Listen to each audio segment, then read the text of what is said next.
Welcome to Get Solutions.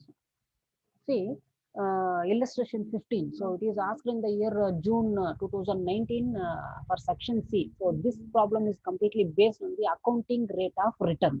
Okay. So accounting rate of return ನಾನು ನಿಮಗೆ class ಅಲ್ಲಿ explain ಮಾಡಿದ್ದೀನಿ. Okay. So just see the information and utilize the information based on the formula. Okay. So before going to know the concept or formula, so first read the problem first. Okay. See.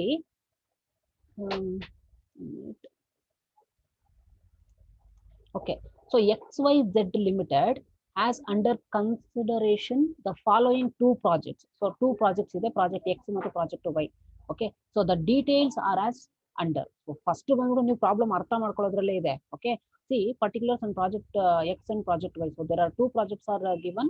So investment in machinery. So machinery ಅಂತ ಹೇಳ್ಬಿಟ್ಟು ಇಲ್ಲಿ mention ಮಾಡಿದ್ದಾರೆ. So project X is also one type of machinery and Y is also one type of machinery. So the investment, that is the initial cash outflow for the project X 15 lakhs ಬೇಕಂತೆ, project Y ಬಂದು 10 lakhs and working capital.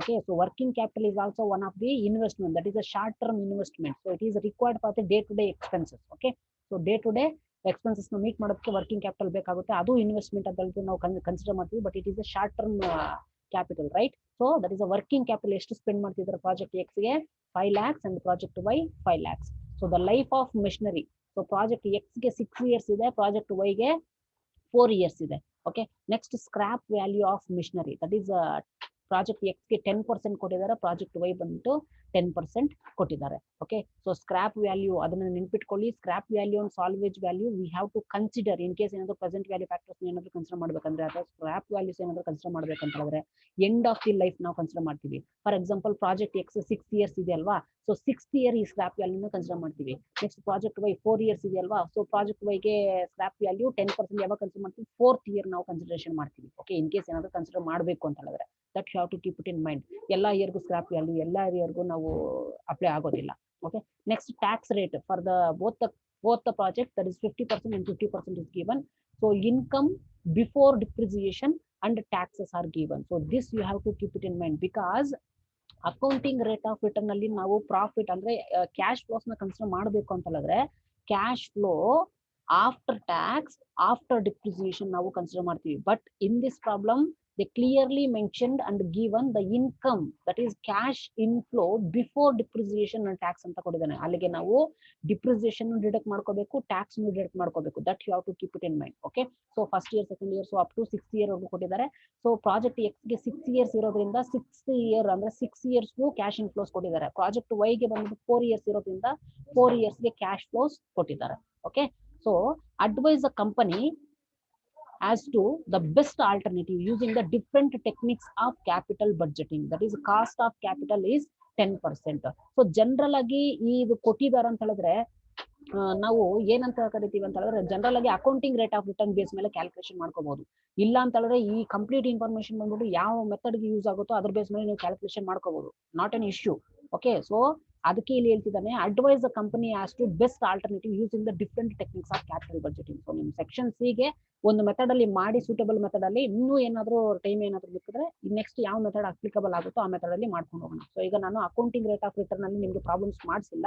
So accounting rate of return ಅಲ್ಲಿ calculation ಮಾಡಿ ನಿಮ್ಗೆ ತೋರಿಸ್ಕೊಡ್ತೀನಿ. Okay, so because all the information is applicable for the accounting rate of return, so that's why I'm using the accounting rate of return. So that's why this problem will be going to solve under the accounting rate of return method ಅಲ್ಲಿ ನಾನು solve ಮಾಡ್ತಿದ್ದೀನಿ. Okay, so ಈಗ accounting rate of return ಅಲ್ಲಿ ನಾವು cash inflows ನ consider ಮಾಡಬೇಕು ಅಂತ ಹೇಳಿದ್ರೆ ಜನರಲ್ ಆಗಿ we need the cash flow after tax and after depreciation. Okay, so C the formula now. Okay, so ನಾನು ಆಲ್ರೆಡಿ ಟೈಪ್ ಮಾಡಿ ಇಟ್ಟಿದ್ದೀನಿ, ಬಿಕಾಸ್ ಜನರಲ್ ಆಗಿ ಸಿಸ್ಟಮ್ ಅಲ್ಲಿ ಮಾಡ್ತಿರೋದ್ರಿಂದ ಟೈಪ್ ಮಾಡ್ಕೊಂಡು ಕುತ್ಕೊಂಡ್ರೆ ಸ್ವಲ್ಪ ಲೇಟ್ ಆಗುತ್ತೆ ಝೂಮ್ ಅಲ್ಲಿ. So just see the formulas. Okay, so ಇಲ್ಲಿ ನಾನು ಆಲ್ರೆಡಿ ಟೈಪ್ ಮಾಡಿದ್ದೀನಿ. Okay, just observe the formula. So accounting rate of return, so general ಆಗಿ ನಿಮಗೆ 4 ಮೆಥಡ್ಸ್ ಅಲ್ಲಿ ನಾನು ಫಾರ್ಮುಲಾಸ್ ನ ಬರ್ಸಿದ್ದೀನಿ. ಇನ್ ಕೇಸ್ ಏನಾದ್ರು ಅಕೌಂಟಿಂಗ್ ರೇಟ್ ಆಫ್ ರಿಟರ್ನ್ ಅಲ್ಲಿ ಏನಾದ್ರು ಪ್ರಾಬ್ಲಮ್ ಕೇಳಿದ್ರೆ just you have to mention this formula. Okay, so accounting rate of return is equal to average annual profit after tax and depreciation. So ಅಲ್ಲಿ ನಮಗೆ problem ಅಲ್ಲಿ ಕೊಟ್ಟಿರೋದು ಯಾವುದು, before tax and depreciation ಕೊಟ್ಟಿದ್ದಾರೆ, but we have to calculate the average annual profit after tax and after depreciation ನಾವು calculation ಮಾಡ್ಕೋಬೇಕು. That is how, in the sense that is based on the available profits. Okay, so the formula for accounting rate of return, average annual profit after tax and depreciation divided by average investment na ನಾವು calculation ಮಾಡ್ಕೋಬೇಕು. Okay, so ಈಗ accounting rate of return ನಾವು percentage ಅಲ್ಲಿ ತೋರಿಸೋದ್ರಿಂದ ಲಾಸ್ ಅಲ್ಲಿ ಬೇಕಂದ್ರೆ multiplication into 100 ಮಾಡ್ಕೋಬಹುದು. Just you have to observe the formula ನಾವು. ಓಕೆ, ಸೊ ಈಗ average annual profit after tax and depreciation divided by average investment ಕ್ಯಾಲ್ಕುಲೇಷನ್ಗೆ ತಗೊಂಡಿದ್ದಾಗಿದೆ.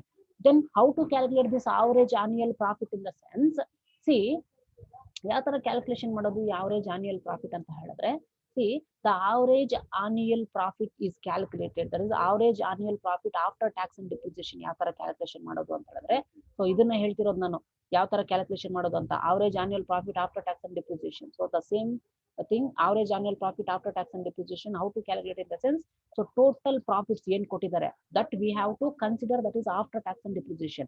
Total profits after tax and depreciation total ನಾವು ತಗೊಂಡು ಅದನ್ನ ಎಷ್ಟು ನಂಬರ್ ಆಫ್ ಇಯರ್ಸ್ ಗೆ ಈ ಪ್ರಾಫಿಟ್ ಬಂದಿದೆ ಅದನ್ನ ಡಿವೈಡ್ ಮಾಡಿದ್ರೆ ನಮಗೆ average annual profit after tax and depreciation ಬರುತ್ತೆ. ಓಕೆ, ಸೊ ನೆಕ್ಸ್ಟ್ ಬಂದ್ಬಿಟ್ಟು ಆವರೇಜ್ ಇನ್ವೆಸ್ಟ್ಮೆಂಟ್ ಬೇಕಾಗುತ್ತೆ. So how to calculate the average investment ಅಂತ ಹೇಳಿದ್ರೆ, see the average investment is calculated based on the total investment ಎಷ್ಟು ಮಾಡ್ತಿದ್ದಾರೆ. For example ಮೆಷಿನರಿನಲ್ಲಿ project X, project Y ಅಥವಾ machinery X, machinery Y ಅಂತ ಇದಲ್ವಾ, ಒಂದೊಂದು ಮೆಷಿನರಿನ ನಾವು ಕ್ಯಾಲ್ಕುಲೇಷನ್ ಮಾಡ್ಕೋಬೇಕು. ಹಾಗಾದ್ರೆ ಟೋಟಲ್ ಇಷ್ಟು ಇನ್ವೆಸ್ಟ್ಮೆಂಟ್ ಎಷ್ಟು ಮಾಡ್ತಿದ್ದಾರೆ and what is the scrap value ಅಥವಾ salvage value divided by by 2 plus next salvage ವ್ಯಾಲ್ಯೂನ ಆಡ್ ಮಾಡ್ಕೋಬೇಕು. Next working capital is also one of the part of the, it is a portion or part of the investment, right. So portion ಅಲ್ಲ, ಇದು part of an investment, it is a short term investment, right. Okay, so ಈಗ salvage ವ್ಯಾಲ್ಯೂನ first ಯಾಕೆ ನಾವು deduct ಮಾಡ್ಕೊಳ್ತೀವಿ ಅಂತ ಹೇಳಿದ್ರೆ, to know the exact value of an investment. Okay, so scrap value ಅಥವಾ ಸಾಲ್ವೇಜ್ ವ್ಯಾಲ್ಯೂ ರಿಮೂವ್ ಮಾಡಿ ನಮಗೆ ಟೋಟಲ್ ಎಕ್ಸಾಕ್ಟ್ ಇನ್ವೆಸ್ಟ್ಮೆಂಟ್ ಎಷ್ಟು ಮಾಡಿದೀವಿ, ಎಷ್ಟು ಸ್ಕ್ರಾಪ್ ಆಗಿದೆ, ಎಷ್ಟು ಸಾಲ್ವೇಜ್ ಆಗಿದೆ ಅಂತ ನಾವು ನೋಡ್ತೀವಿ. ನೆಕ್ಸ್ಟ್ ಬಂದ್ಬಿಟ್ಟು ಆ ಸಾಲ್ವೇಜ್ ವ್ಯಾಲ್ಯೂ ಉಳಿಕೆ ಏನ್ ಮಾಡ್ಕೊಂಡಿರ್ತೀವೋ ಅದು ನೆಕ್ಸ್ಟ್ ಇನ್ವೆಸ್ಟ್ಮೆಂಟ್ ಗೆ ಯೂಸ್ ಮಾಡ್ಕೊಳ್ಳೋದಕ್ಕೋಸ್ಕರ ನಾವು ನೆಕ್ಸ್ಟ್ ಆಡ್ ಮಾಡ್ಕೊಳ್ತೀವಿ, because it also becomes the part of an investment then, right? So the working capital is also short term investment, so therefore we are going to add it to the investment part. So average investment ಅಂತಂದ್ರೆ divided by 2 ನೇ ಬರುತ್ತೆ. Okay, ಇನ್ನು years ನ ಅದೆಲ್ಲ count ಮಾಡ್ಕೋಬೇಡಿ. So average investment is always should be calculated based on the divided by 2. Okay, so ಈಗ this is the formula to compute the average return or accounting rate of return. Okay, ಈಗ first ಬಂದು ನಾವು ಏನ್ calculation ಮಾಡ್ಕೋಬೇಕು, average annual profit after tax and after depreciation. So problem ಅಲ್ಲಿ ಕೊಟ್ಟಿರೋದು before tax ಮತ್ತೆ before depreciation ಕೊಟ್ಟಿದ್ದಾರೆ. So first ಬಂದ್ಬಿಟ್ಟು ನಾವು total profit, so average annual profit after tax and depreciation ಯಾವ್ದ್ರ ಬೇಸ್ ಮೇಲೆ ಕ್ಯಾಲ್ಕುಲೇಷನ್ ಮಾಡ್ಕೋಬೇಕು, total profit after tax and depreciation calculation ಮಾಡ್ಕೋಬೇಕಲ್ವಾ. So total profit after tax and depreciation calculation ಮಾಡ್ಕೋಬೇಕಂತಂದ್ರೆ ನಾವು problem ಇಂದ ಇನ್ಫಾರ್ಮೇಶನ್ ನ ತಗೋಬೇಕು. ಓಕೆ, ಸೊ ನೋಡೋಣ ಈ total profit after tax and depreciation ಯಾವ ತರ ಕ್ಯಾಲ್ಕುಲೇಷನ್ ಮಾಡೋದು. Okay, so let see the problem ನಾವು, how to compute this total profit after tax and depreciation. So ಈಗ ನಮ್ಗೆ ಪ್ರಾಬ್ಲಮ್ ಅಲ್ಲಿ ಕೊಟ್ಟಿರೋದು ಏನ್ ಕೊಟ್ಟಿದ್ದಾನೆ ಅಂತ ಹೇಳಿದ್ರೆ, ಪ್ರಾಜೆಕ್ಟ್ ಎಕ್ಸ್ ಫಸ್ಟ್ ಕ್ಯಾಲ್ಕುಲೇಷನ್ ಮಾಡ್ಕೊಳ್ಳೋಣ. Okay, so here I am going to mention the all information that is project, that is regarding project X. Okay, so ನಾವು ಏನ್ ಕ್ಯಾಲ್ಕುಲೇಷನ್ ಮಾಡ್ಕೊಳ್ಳೋಕೆ ಹೋಗ್ತಿದೀವಿ, that is computation of total profit, right. Computation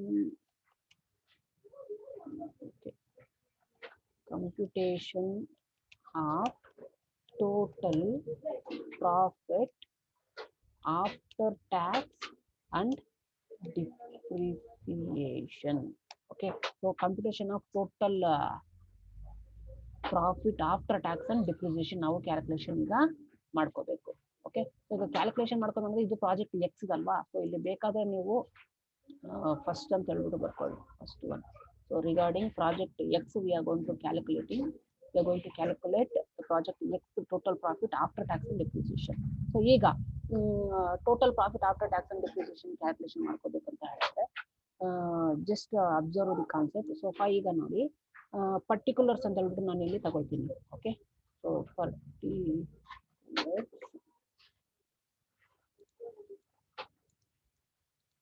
particulars, so ಎಷ್ಟು years ಕೊಟ್ಟಿದ್ದಾರೆ project ಎಕ್ಸ್ಗೆ, 6 years ಅಲ್ವಾ.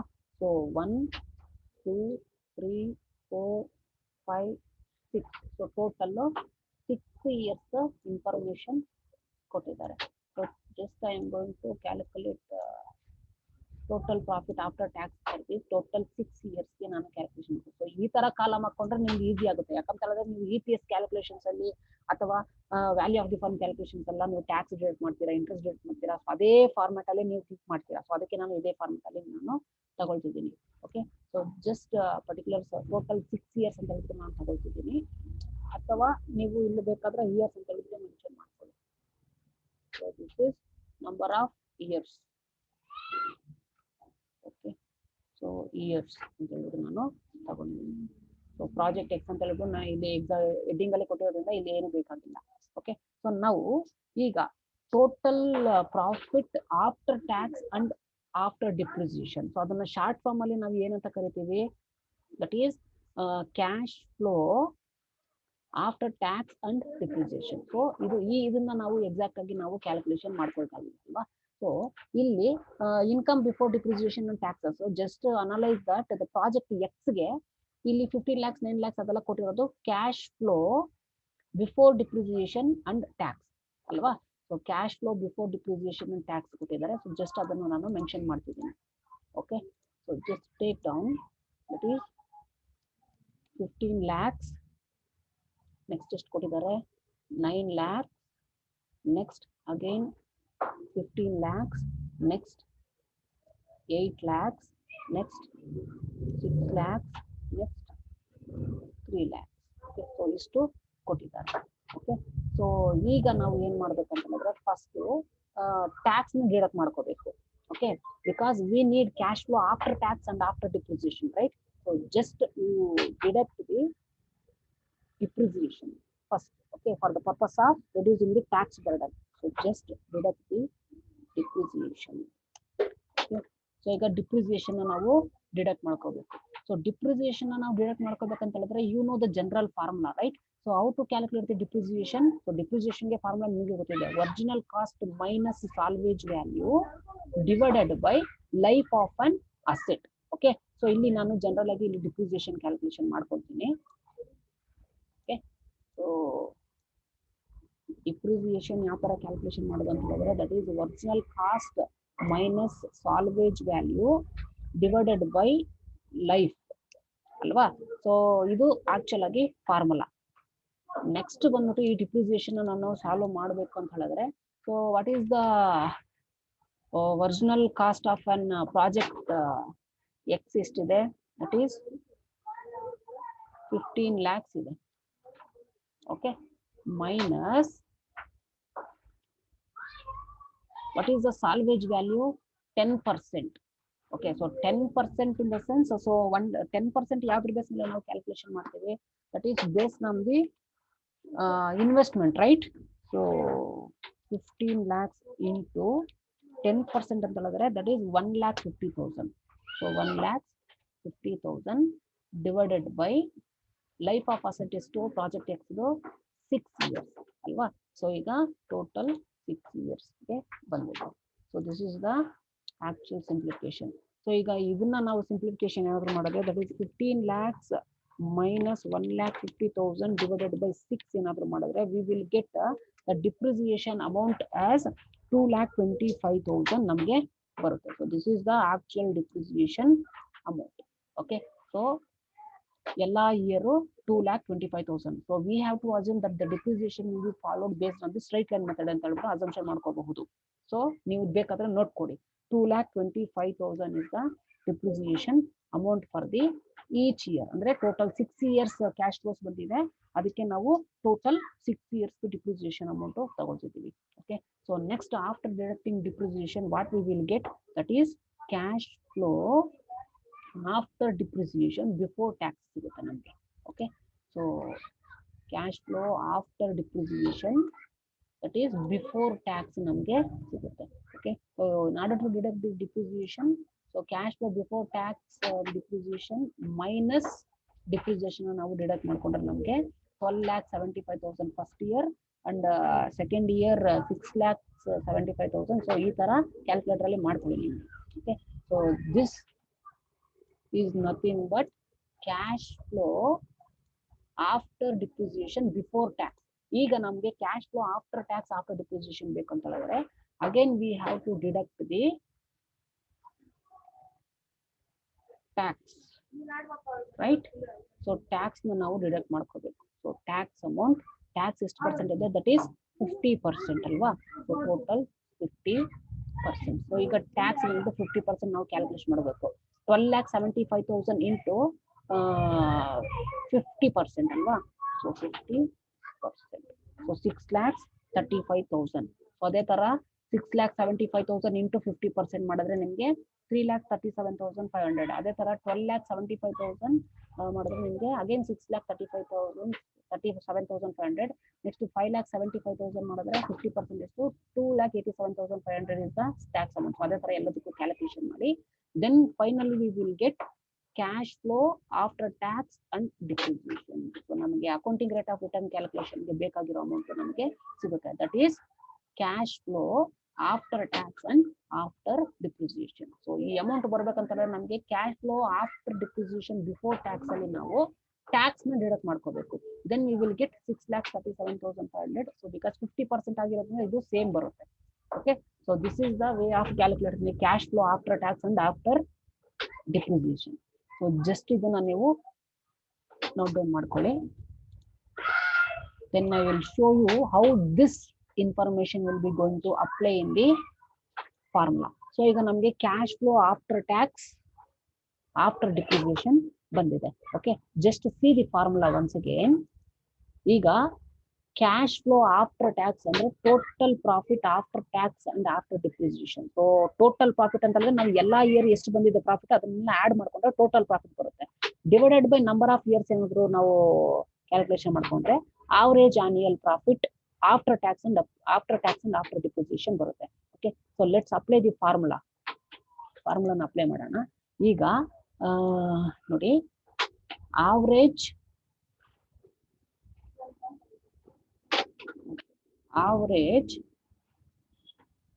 annual profit, that is after tax after depreciation. Okay, so that is cash flow after tax after depreciation, right?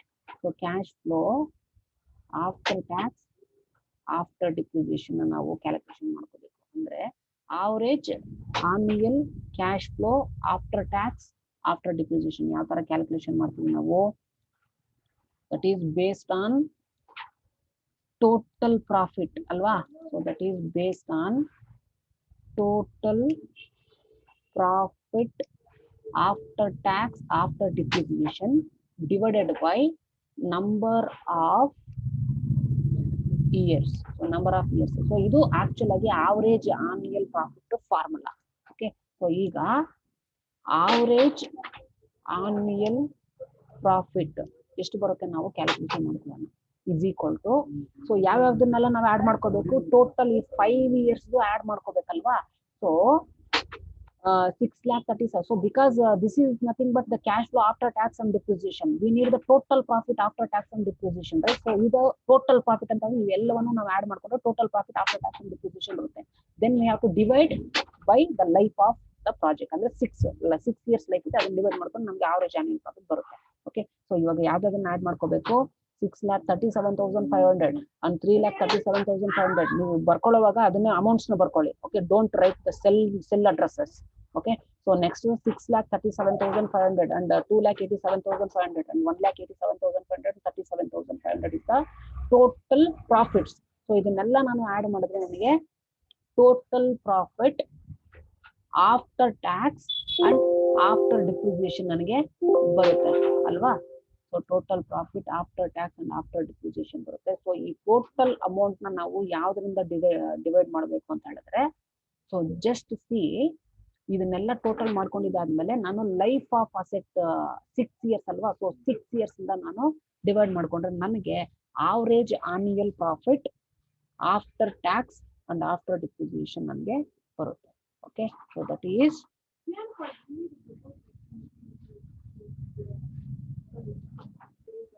Okay. ಈಗ ನಮಗೆ average annual profit after tax and depreciation 3,54,166 ಬಂದಿದೆ, ಅಥವಾ round figure ಬೇಕಾದ್ರೆ ನೀವು ತಗೋಬಹುದು. 3,54,167 ಅಂತ ಬೇಕಾದ್ರೆ ನೀವು ತಗೊಳ್ಳಿ. ಓಕೆ, ಸೊ ಅದೇ ತರ ತಗೊಳ್ಳೋಣ. ಅದಕ್ಕೆ ಸೊ 3,54,167 ನೀವು ಬೇಕಾದ್ರೆ ಇಲ್ಲಿ ವರ್ಕಿಂಗ್ ನೋಟ್ ಅಲ್ಲಿ ಕ್ಯಾಲ್ಕುಲೇಷನ್ ಮಾಡಬೇಕು. ಅದು ಕ್ಯಾಲ್ಕುಲೇಷನ್ ಮಾಡಿ ವರ್ಕಿಂಗ್ ನೋಟಿಗೆ ತೋರಿಸಿ. Okay, so that is total profit ನಾವು ಎಷ್ಟು ಕನ್ಸಿಡರ್ ಮಾಡ್ತಿದೀವಿ ಅಂತ. Total profit after tax after depreciation. So ಎಷ್ಟಿದೆ ಅಂತ ಹೇಳಿದ್ರೆ, ಸೊ ನಾವ್ ಇದನ್ನ ಆಡ್ ಮಾಡ್ಕೋಬೇಕಲ್ವಾ. ಸೊ ಆಲ್ರೆಡಿ ಫಸ್ಟ್ ಮಾಡ್ತಿದ್ದೀನಿ. ಸೊ ಇದನ್ನೆಲ್ಲ ನಾವು ಆಡ್ ಮಾಡ್ಕೋಬೇಕು. ನೀವು ಅದನ್ನ ಬುಕ್ ಅಲ್ಲಿ ಬರ್ಕೊಳ್ಳುವಾಗ 6,37,500 ಪ್ಲಸ್ 3,37,500 ಈ ತರ ಬರ್ಕೋಬೇಕು. Okay, so don't ignore that. So ಈಗ ಟೋಟಲ್ ಪ್ರಾಫಿಟ್ ಎಷ್ಟಿದೆ, 2,12,500. ಸೊ ಅದೇ ತರ ನಂಬರ್ ಆಫ್ ಇಯರ್ಸ್ ಎಷ್ಟು, 6 years ಅಲ್ವಾ.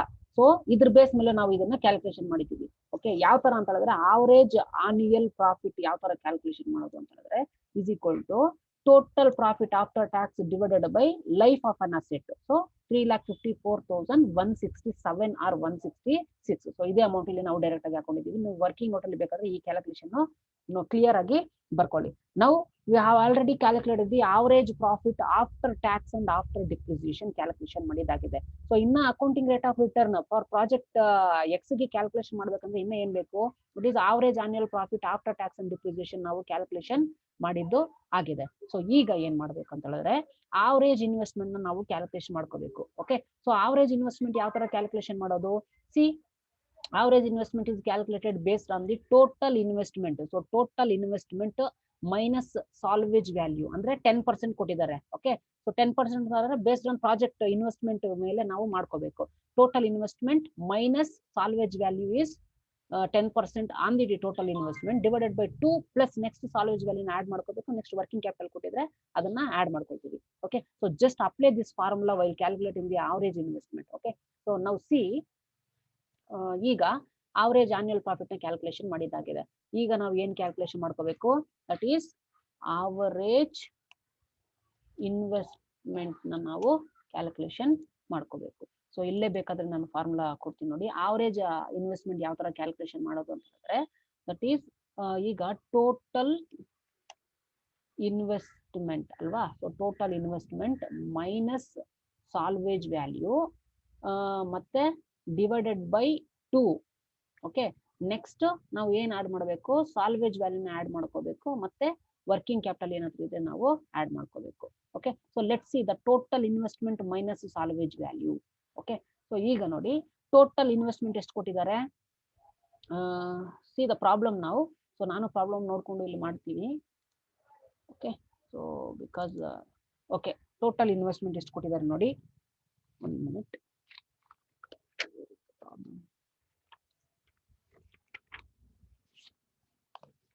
Okay, let's take the problem. Okay, ನಾನು ಇಲ್ಲೇ ನೋಡ್ಕೊಳ್ತೀನಿ. ಸೊ ಪ್ರಾಬ್ಲಮ್ ಅಲ್ಲಿ ಟೋಟಲ್ ಇನ್ವೆಸ್ಟ್ಮೆಂಟ್ ಎಷ್ಟು ಕೊಟ್ಟಿದ್ದಾರೆ, just take down. So total investment given in the problem for project X. So project X ಅಲ್ವಾ. ಸೊ ಇಲ್ಲಿ ನಾನು ಪ್ರಾಜೆಕ್ಟ್ ಎಕ್ಸ್ ಅಂತ ಮೆನ್ಷನ್ ಮಾಡಿರ್ತೀನಿ.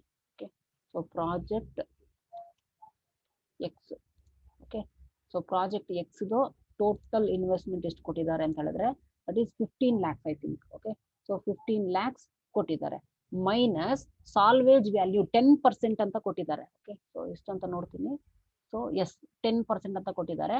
ಸೊ 10% ಅಂತ ಹೇಳಿದ್ರೆ ಈ 15 lakhs ಮೇಲೆ ನಾವು 10% ಮಾಡ್ತೀವಲ್ಲ. ಸೊ 15 lakhs ಇಂಟು 10% ಏನಾದ್ರು ಮಾಡಿದ್ರೆ V will get the salvage value is as 1,50,000 is the salvage value ಅಲ್ವಾ. ಸೊ ನೆಕ್ಸ್ಟ್ ನಾವ್ ಏನ್ ಮಾಡ್ಬೇಕು, ಡಿವೈಡೆಡ್ ಬೈ 2 ಮಾಡ್ಕೋಬೇಕು. ಯಾಕೆಂತ ಹೇಳಿದ್ರೆ ನಮ್ಗೆ ಎಕ್ಸಾಕ್ಟ್ ಆಗಿ ಇನ್ವೆಸ್ಟ್ಮೆಂಟ್ ಎಷ್ಟು ಮಾಡಿದ್ದಾರೆ excluding scrap and salvage value ಅಂತ ಗೊತ್ತಾಗ್ಬೇಕಂದ್ರೆ ಫಸ್ಟ್ ಸಾಲ್ವೇಜ್ ವ್ಯಾಲ್ಯೂನ ಡಿಡಕ್ಟ್ ಮಾಡ್ಕೋಬೇಕು. ನೆಕ್ಸ್ಟ್ ಟೋಟಲ್ ಇನ್ವೆಸ್ಟ್ಮೆಂಟ್ ನಮ್ಗೆ ಗೊತ್ತಾಗ್ಬೇಕಂತ ಹೇಳಿದ್ರೆ ಆ ಸಾಲ್ವೇಜ್ ವ್ಯಾಲ್ಯೂನ ನಾವು ಆಡ್ ಮಾಡ್ಕೋಬೇಕು. ಯಾಕಂದ್ರೆ salvage value itself says that ಉಳಿಕೆಯ ಮೊತ್ತ ಅಂತ ಹೇಳ್ಬಿಟ್ಟು ನಾವು ಕರಿತೀವಿ. ಸೊ ಉಳಿಕೆಯ ಮೊತ್ತ ಅಂತ ಅದನ್ನ ನೆಕ್ಸ್ಟ್ ಯೂಸ್ ಮಾಡ್ಕೋಬಹುದು ಇನ್ವೆಸ್ಟ್ಮೆಂಟ್ ಅಲ್ವಾ. So therefore again we have to add that salvage value to the investment. So ಈಗ ಸಾಲ್ವೇಜ್ ವ್ಯಾಲ್ಯೂನ ಮತ್ತೆ ನಾವು ಆಡ್ ಮಾಡ್ಕೋಬೇಕು. ಸೊ 1,50,000. ನೆಕ್ಸ್ಟ್ ಏನ್ ಮಾಡಬೇಕು, working capital. So working capital ಎಷ್ಟು ಕೊಟ್ಟಿದ್ದಾರೆ ನೋಡಿ ಪ್ರಾಜೆಕ್ಟ್ ಎಕ್ಸ್ ಗೆ 5 lakhs ಕೊಟ್ಟಿದ್ದಾರೆ. ಓಕೆ, ಸೊ 5 lakhs ನಾವು ಇಲ್ಲಿ ಆಡ್ ಮಾಡ್ಕೋಬೇಕು. ಸೊ ಜಸ್ಟ್ 5 lakhs ನಾನು ಇಲ್ಲಿ ಆಡ್ ಮಾಡ್ಕೊಳ್ತಾ ಇದ್ದೀನಿ. ಓಕೆ, ಸೊ ಈಗ ಆಕ್ಚುಲ್ ಆಗಿ ಎಷ್ಟು ಬರುತ್ತೆ ಅಂತ ನೋಡೋಣ. Is equal to 15 lakhs minus 1,50,000 divided by 2 ಮಾಡಿದ್ರೆ ನಮ್ಗೆ ಎಷ್ಟು ಬರುತ್ತೆ? 6,75,000 ನಮ್ಗೆ ಬರುತ್ತೆ. ನೆಕ್ಸ್ಟ್ 1,50,000 ನ ಆಡ್ ಮಾಡಬೇಕು. Okay, so 1,50,000 plus 5 lakhs. So 5 lakhs ನ ಆಡ್ ಮಾಡ್ಕೋಬೇಕು. ಸೊ 5 lakhs ನ ಆಡ್ ಮಾಡಿದ್ದ ಆದ್ರೆ ನೆಕ್ಸ್ಟ್ ನಮ್ಗೆ ಟೋಟಲ್ ಆವರೇಜ್ ಇನ್ವೆಸ್ಟ್ಮೆಂಟ್ ಎಷ್ಟು ಬರುತ್ತೆ? It is 6,75,000 plus 1,50,000 plus 5 lakhs. So total ನಮ್ಗೆ ಎಷ್ಟು ಬರುತ್ತೆ ಅಂತ ಹೇಳಿದ್ರೆ 13,25,000 rupees ಬರುತ್ತೆ. Okay, so 13,25,000 rupees is the average investment ಅಂತ ಹೇಳ್ಬಿಟ್ಟು ನಾವು ಕನ್ಸಿಡರ್ ಮಾಡ್ತೀವಿ. Okay, so just take down this calculation. That is average investment 13,25,000 average investment ಅಷ್ಟು ನಮಗೆ ಬರುತ್ತೆ. ಓಕೆ, ಸೊ ಈಗ ಆವರೇಜ್ ಆನ್ಯುವಲ್ ಪ್ರಾಫಿಟ್ ಕ್ಯಾಲ್ಕುಲೇಷನ್ ಮಾಡಿದಾಗಿದೆ ಮತ್ತೆ ಆವರೇಜ್ ಇನ್ವೆಸ್ಟ್ಮೆಂಟ್ ಕ್ಯಾಲ್ಕುಲೇಷನ್ ಮಾಡಿದೆ. ಸೊ ಜಸ್ಟ್ ವ್ಯಾಲ್ಯೂಸ್ ಏನ್ ಕ್ಯಾಲ್ಕುಲೇಷನ್ ಮಾಡಿದ್ವಿ ಅದಕ್ಕೆ ನಾವು ಅಕೌಂಟಿಂಗ್ ರೇಟ್ ಆಫ್ ರಿಟರ್ನ್ ನ ಕ್ಯಾಲ್ಕುಲೇಷನ್ ಮಾಡ್ಕೋಬಹುದು. So now C 13,25,000 is the average investment. So just take down this information. So what is the average investment? 13,25,000 alva. So average investment ಬಂದ್ಬಿಟ್ಟು 13,25,000. So ಈಗ actual ಆಗಿ project X ಗೆ ನಾವು accounting rate of return ನ calculation ಮಾಡ್ಕೋಬಹುದು. So accounting rate of return formula ಏನು? That is average profit after tax and depreciation. ಎಷ್ಟು ಬಂದಿದೆ? 3,54,167 ಅಲ್ವಾ? So is equal to 3,54,167 is the total average annual profit after tax and depreciation divided by average investment ಎಷ್ಟು ಬಂದಿದೆ? 13,25,000 is the average investment. So ಈಗ accounting rate of return ನಾವು percentage ಅಲ್ಲಿ ತೋರಿಸ್ಬೇಕಂತ ಹೇಳಿದ್ರೆ ಇಂಟು 100 ಮಾಡ್ಕೊಳ್ತೀವಿ. Okay, so just we have to show the amount. That is ಎಷ್ಟು ಬಂದಿದೆ? 26.729%. ಸೊ ಡೆಸಿಮಲ್ ಆದ್ಮೇಲೆ ನೀವು ಒಂದು ಓಕೆ ಡೆಸಿಮಲ್ ಆದ್ಮೇಲೆ ಒಂದು 3 digits ನ ತಗೊಳ್ಳಿ. So okay 26.73% is the average annual profit.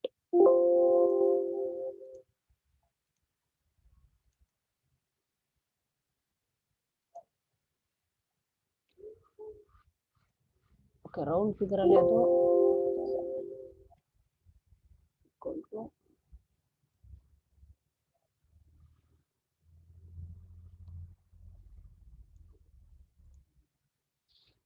just take down the 26.72% is the average annual profit, average accounting rate of return. So 26.73% is the accounting rate of return for project X. Okay, so next ಬಂದ್ಬಿಟ್ಟು project Y ಗೂ ನೀವು calculation ಮಾಡಿ. Okay, so ಇಲ್ಲ ಅಂತ ಹೇಳಿದ್ರೆ ನಾನು ತೋರಿಸ್ಕೊಡ್ತೀನಿ ಯಾವ ತರ ಕ್ಯಾಲ್ಕುಲೇಷನ್ ಮಾಡೋದು ಅಂತ ಅದನ್ನು. Okay, so just take down this solution for project X. Okay, so project X ಗೆ ನೀವು ಕ್ಯಾಲ್ಕುಲೇಷನ್ ಮಾಡ್ಕೊಂಡಿದ್ದೀರಾ. ಓಕೆ, ಸೊ ನೆಕ್ಸ್ಟ್ ಬಂದ್ಬಿಟ್ಟು ಪ್ರಾಜೆಕ್ಟ್ ವೈ ಗೆ ನಾವು ಕ್ಯಾಲ್ಕುಲೇಷನ್ ಮಾಡೋಣ. ಸಿ ಈಗ project Y. So just take down. So project Y. Okay, so project Y ಗೆ first ಬಂದ್ಬಿಟ್ಟು ನಾವು ಪರ್ಟಿಕ್ಯುಲರ್ಸ್. ಸೊ ಎಷ್ಟು ಲೈಫ್ ಇದೆ ಪ್ರಾಜೆಕ್ಟ್ ವೈಗೆ? 4 years ಅಲ್ವಾ? So just take down 1 2 3 4 5. ಸಾರಿ, ಓನ್ಲಿ 4 years, ರೈಟ್? ಸೊ ಈಗ ಲೈಫ್ ಅಂತ ಅಥವಾ ಇಯರ್ಸ್ ಅಂತ ಹೇಳ್ಬಿಟ್ಟು ನಾನು ಮೆನ್ಷನ್ ಮಾಡ್ತಿದ್ದೀನಿ. ಓಕೆ, ಸೊ ಇದಕ್ಕೂ ಅಷ್ಟೇ cash flow before depreciation and tax ಕೊಟ್ಟಿದ್ದಾರೆ. Okay, so just similar to that problem. So cash flow before depreciation and tax ಕೊಟ್ಟಿದ್ದಾರೆ. ನಾವು cash flow after depreciation and tax ನ ಕ್ಯಾಲ್ಕುಲೇಷನ್ ಮಾಡ್ಕೋಬೇಕು. ಸೊ ಎಲ್ಲಾ year ಎಷ್ಟಿದೆ, 8 lakhs ಇದೆ. ಸೊ ಇದು ಬೇಗ ಆಗುತ್ತೆ ಯಾಕಂತಂದ್ರೆ ಸಿಮಿಲರ್ ಆಗಿದೆ ಎಲ್ಲ cash flows. Okay, so next ನಾವ್ ಏನ್ ಡಿಡಕ್ಟ್ ಮಾಡ್ಕೋಬೇಕು, ಲೆಸ್ ಡಿಪ್ರಿಸಿಯೇಷನ್. ಸೊ ಡಿಪ್ರಿಸಿಯೇಷನ್ ನಾವು ಕ್ಯಾಲ್ಕುಲೇಷನ್ ಮಾಡ್ಕೋಬೇಕು. ಸೊ ಜನರಲ್ ಆಗಿ ನಿಮ್ಗೆ ಗೊತ್ತಿದೆ ಡಿಪ್ರಿಸಿಯೇಷನ್ ಯಾವ ತರ ಕ್ಯಾಲ್ಕುಲೇಷನ್ ಮಾಡೋದು ಅಂತ. So depreciation is nothing but original cost of an asset minus salvage value divided by life of an asset ಅಲ್ವಾ. ಸೊ ಈಗ ಪ್ರಾಜೆಕ್ಟ್ ವೈದ್ ಬಂದ್ಬಿಟ್ಟು ನೋಡಿ, ಪ್ರಾಜೆಕ್ಟ್ ವೈದ್ ಕ್ಯಾಲ್ಕುಲೇಷನ್ ಮಾಡ್ತಿದ್ವಿ. ಪ್ರಾಜೆಕ್ಟ್ ವೈದ್ ಬಂದ್ಬಿಟ್ಟು ಒರಿಜಿನಲ್ ಕಾಸ್ಟ್ ಎಷ್ಟಿದೆ, that is 10 lakhs. So scrap value ಎಷ್ಟು percent ಕೊಟ್ಟಿದ್ದಾರೆ ಅದನ್ನ ಡಿಡಕ್ಟ್ ಮಾಡ್ಕೋಬೇಕಲ್ವಾ. ಸೊ 10%. ಸೊ 10 lakh into 10% ಅಂದ್ರೆ 1 lakh is the salvage value. Then 10 lakhs is the original cost of an asset minus scrap value is nothing but 1 lakh divided by what is the life of an asset, 4 years. So ಅದಕ್ಕೆ divided by 4 ಮಾಡಿದ್ರೆ, so ಇದು ಈ project ವೈಗೂ ಅಷ್ಟೇ 2,25,000 is the depreciation amount. Okay, so ಎಲ್ಲ ಇಯರ್ಗೂ 2,25,000 rupees ಬರುತ್ತೆ. Okay, so after deducting the depreciation we get cash flow after depreciation before tax ನಮಗೆ ಸಿಗುತ್ತೆ. ಈಗ cash flow after tax after depreciation ಬೇಕು ಅಂತ ಹೇಳಿದ್ರೆ ನಮಗೆ ಮತ್ತೆ ಡಿಪ್ರಿಸಿಯೇಷನ್ ಡಿಡಕ್ಟ್ ಆದ್ಮೇಲೆ ನೆಕ್ಸ್ಟ್ ಟ್ಯಾಕ್ಸ್ ಡಿಡಕ್ಟ್ ಮಾಡ್ಕೋಬೇಕಲ್ವಾ. ಸೊ ಡಿಡಕ್ಟ್ ಮಾಡ್ಕೊಳ್ಳೋಣ. ಸೊ ಈಗ cash flow after depreciation before tax calculation ಮಾಡ್ಕೊಂಡ್ಬಿಡೋಣ. 5,57,500 and 5,57,500. ಸೊ ಸೇಮ್ ಇನ್ಫಾರ್ಮೇಶನ್ ನಿಮಗೆ ಬರುತ್ತೆ. Okay, so next we have to deduct the tax, right. So tax at ಎಷ್ಟು percent ಕೊಟ್ಟಿದ್ದಾರೆ problem ಅಲ್ಲಿ, 2. Okay, 2ಕ್ಕೂ 50% ಕೊಟ್ಟಿದ್ದಾರಲ್ವಾ. So just 50%. ಸೊ ಈಗ ಟ್ಯಾಕ್ಸ್ ಅಮೌಂಟ್ ಎಷ್ಟು ಅಂತ ಹೇಳಿದ್ರು ನಾವು ಕ್ಯಾಲ್ಕುಲೇಷನ್ ಮಾಡ್ಕೊಳ್ಳೋಣ. That is 5,75,000 into 50%. ಎಷ್ಟು ಕೊಟ್ಟಿದ್ದಾರೆ, 2,87,500 is the total tax amount. Okay, so ಈಗ ಆಕ್ಚುಲ್ ಆಗಿ ನಮ್ಗೆ ಏನ್ ಬರುತ್ತೆ, cash flow after tax after depreciation ಬರುತ್ತೆ. So this information is necessary for accounting rate of return calculation. ಇದೇ ಇನ್ಫಾರ್ಮೇಶನ್ ಬೇಕಾಗಿರೋದು. Okay, so 5,75,000 minus tax amount. So you will get remaining 50% balance. So ಈ amount ನಮಗೆ accounting rate of return calculation ಮಾಡೋದಕ್ಕೆ ತುಂಬಾ help ಆಗುತ್ತೆ. Okay, so just take down this. So ಈಗ accounting rate of return calculation ಮಾಡಬೇಕು ಅಂತ ಹೇಳಿದ್ರೆ we need that is total profit after tax and depreciation ಬೇಕಾಗುತ್ತೆ ಅಲ್ವಾ. ಸೊ ಜಸ್ಟ್ ಕ್ಯಾಲ್ಕುಲೇಟ್ ಮಾಡ್ಕೊಳ್ಳೋಣ. Okay, so annual, so previous ಏನ್ calculation ಮಾಡೋದು ಅದೇ ತರಾನೇ annual profit or cash. Okay, annual profit after tax after depreciation. So annual profit ತಗೊಳ್ಳೋದಕ್ಕಿಂತ just ಫಾರ್ಮುಲಾನ apply ಮಾಡಿ average annual profit after tax and depreciation. So ಈಗ ನಾವು accounting rate of return calculation ಮಾಡೋದಕ್ಕೆ ಫಸ್ಟ್ ಬಂದ್ಬಿಟ್ಟು total profit after tax and depreciation ಬೇಕು. Okay, so first total profit after tax after depreciation ನಮಗೆ ಬೇಕು. So ಎಲ್ಲಿದೆ ಅದು, ಸೊ ಟೋಟಲ್ ಪ್ರಾಫಿಟ್ ಇಲ್ಲಿದೆ, 2,87,000 is the total profit after tax and depreciation. So ಈಗ accounting rate of return calculation ಮಾಡ್ಕೋಬೇಕಂತ ಹೇಳಿದ್ರೆ number of years ಬೇಕು. ಸೊ ನಂಬರ್ ಆಫ್ ಇಯರ್ಸ್ ಎಷ್ಟು ಪ್ರಾಜೆಕ್ಟ್ ವೈದು, 4 years. ಸೊ ಇದರಿಂದ ನಾವು ಏನ್ ಕ್ಯಾಲ್ಕುಲೇಷನ್ ಮಾಡ್ಕೋಬಹುದು, that is average profit after tax after depreciation calculation ಮಾಡ್ಕೋಬಹುದು. ಸೊ ಯಾವ ತರ ಕ್ಯಾಲ್ಕುಲೇಷನ್ ಮಾಡೋದು, total profit after tax after depreciation divided by life of an asset ಮಾಡಿದ್ರೆ ನಮಗೆ average profit after tax after depreciation ನಮಗೆ ಬರುತ್ತೆ. ಅದೇ ತರ ಆವರೇಜ್ ಇನ್ವೆಸ್ಟ್ಮೆಂಟ್ ನ ನಾವು ಕ್ಯಾಲ್ಕುಲೇಷನ್ ಮಾಡ್ಕೋಬೇಕು. ಇನ್ವೆಸ್ಟ್ಮೆಂಟ್, ಸೊ ಆವರೇಜ್ ಇನ್ವೆಸ್ಟ್ಮೆಂಟ್ ಯಾವ ತರ ಕ್ಯಾಲ್ಕುಲೇಷನ್ ಮಾಡೋದು, ನಾವು ಫಸ್ಟ್ ಬಂದ್ಬಿಟ್ಟು ಟೋಟಲ್ ಇನ್ವೆಸ್ಟ್ಮೆಂಟ್ ಎಷ್ಟಿದೆ ಅಂತ ನಾವು ನೋಡ್ಕೋಬೇಕು. So what is the total investment, 10 lakhs ಅಲ್ವಾ. So 10 lakhs minus scrap value ಎಷ್ಟಿದೆ, ದಟ್ ಈಸ್ 1 lakh. 1 lakh ಅಂತ ಹೇಳಿದ್ರೆ that is 10% of 10 lakhs, right. So divided by 2 ಏನಾದ್ರು ಮಾಡಿದ್ರೆ ನಮ್ಗೆ ಎಷ್ಟು ಬರುತ್ತೆ, 4,50,000 ಬರುತ್ತೆ. ಓಕೆ, ಸೊ 4,50,000 ಗೆ ಮತ್ತೆ ನಾವು ಸ್ಕ್ರಾಪ್ ವ್ಯಾಲ್ಯೂ 1 lakh ನ ಆಡ್ ಮಾಡ್ತೀವಿ. ಮತ್ತೆ ನಾವು ವರ್ಕಿಂಗ್ ಕ್ಯಾಪಿಟಲ್ ಏನಾದ್ರು ಕೊಟ್ಟಿದ್ದಾರೆ, ಎಸ್ ವರ್ಕಿಂಗ್ ಕ್ಯಾಪಿಟಲ್ ಬಂದ್ಬಿಟ್ಟು 5 lakhs ಕೊಟ್ಟಿದ್ದಾರೆ. 5 lakhs ನ ಏನಾದ್ರು ನಾವು ಆಡ್ ಮಾಡಿದ್ದೆ ಆದ್ರೆ then we will get the average investment 10,50,000 ನಮಗೆ ಬರುತ್ತೆ. ಸೊ ಪ್ರೀವಿಯಸ್ ಇದು ಯಾವ ತರ ಕ್ಯಾಲ್ಕುಲೇಷನ್ ಮಾಡಿದ್ವೋ ಅದೇ ತರಾನೇ ಕ್ಯಾಲ್ಕುಲೇಷನ್ ಮಾಡಿ you will get 10,50,000. Okay, so ಈಗ average profit after tax and depreciation ಬಂದಿದೆ, ಆವರೇಜ್ ಇನ್ವೆಸ್ಟ್ಮೆಂಟ್ ಬಂದಿದೆ, then the accounting rate of return ಈಸಿಯಾಗಿ ನಾವು ಕ್ಯಾಲ್ಕುಲೇಷನ್ ಮಾಡ್ಕೋಬಹುದು. ಸೊ ಫಸ್ಟ್ ನಾನು ಕ್ಯಾಲ್ಕುಲೇಷನ್ ಮಾಡಿದ್ದೀನಿ, ಅದಕ್ಕೆ ಇದಕ್ಕೆ ಡೈರೆಕ್ಟ್ ಆಗಿ ಹಾಕಿದ್ದೀನಿ. Okay, so just try. If you have any queries you can comment in YouTube box or put your query in WhatsApp group. Okay, so ಇದು ಅಕೌಂಟಿಂಗ್ ರೇಟ್ ಆಫ್ ರಿಟರ್ನ್ ಯಾವ ತರ calculation ಮಾಡೋದು? Average annual profit after tax and depreciation divided by average investment ಅಲ್ವಾ? So into 100. So the percentage of accounting rate of return for project ಎಷ್ಟು project ವೈಗೆ ಬಂದ್ಬಿಟ್ಟು 27.38% or 380% ಬರುತ್ತೆ. Okay, so this is the accounting rate of return. So ಈಗ conclusion ಏನ್ ಕೊಡ್ತೀರಾ ಅಂತ ಹೇಳಿದ್ರೆ ಈ ಪ್ರಾಜೆಕ್ಟ್ಗೆ, ಸಿ ಎಷ್ಟು ಪ್ರಾಜೆಕ್ಟ್ಸ್ ಇದೆ? Project Y, project X and project Y, right? So project X and project Y ಇದೆ. ಸೊ ಏನ್ ಕ್ಯಾಲ್ಕುಲೇಷನ್ ಮಾಡಿರೋದು ನೀವು? Accounting rate of return. So accounting rate of return, so project ವೈದ್ ಬಂದು ಇಲ್ಲೇ ಕ್ಯಾಲ್ಕುಲೇಷನ್ ಮಾಡಿದ್ವಿ. ಎಷ್ಟು ಬಂದಿದೆ? 27.38 ಅಂಡ್ ಪ್ರಾಜೆಕ್ಟ್ ಎಕ್ಸ್ ಎಷ್ಟು ಬಂದಿದೆ? 26.73, right? So 26.73 is the accounting rate of return for project X. So ಈಗ ಡಿಸಿಷನ್ ಏನ್ ಕೊಡ್ತೀರಾ ಅಂತ ಹೇಳಿದ್ರೆ, ಸೊ ಪ್ರಾಜೆಕ್ಟ್ ವೈ ನ ಬಂದ್ಬಿಟ್ಟು ಅಕ್ಸೆಪ್ಟ್ ಮಾಡಿ, because it has a higher accounting rate of return. Accept the project X ನ ಬಂದ್ಬಿಟ್ಟು ರಿಜೆಕ್ಟ್ ಮಾಡಿ. ಓಕೆ, ನೋಟ್ ಬೇಕಾದ್ರೆ ಕೊಡಬಹುದು. So why the project Y is acceptable in the sense because it has the higher accounting rate of return than the project X ಅಂತ ಹೇಳ್ಬಿಟ್ಟು ನೀವು note ಕೊಟ್ಟು problem ನ ಕ್ಲೋಸ್ ಮಾಡಬಹುದು. Okay, so this is the way of calculating the problem. So just take down the information. So ಈ project ವೈದು ಮಾತ್ರ ಸ್ವಲ್ಪ ಡೈರೆಕ್ಟ್ ಆಗಿ ಅಮೌಂಟ್ ಹಾಕಿದ್ದೀನಿ, ಕ್ಯಾಲ್ಕುಲೇಷನ್ ಮಾಡಿ, ಯಾಕಂದ್ರೆ ಇಲ್ಲಿ ನಾನು ತೋರಿಸ್ಕೊಟ್ಟಿದ್ದೀನಿ. Okay, so just take down the information and solution.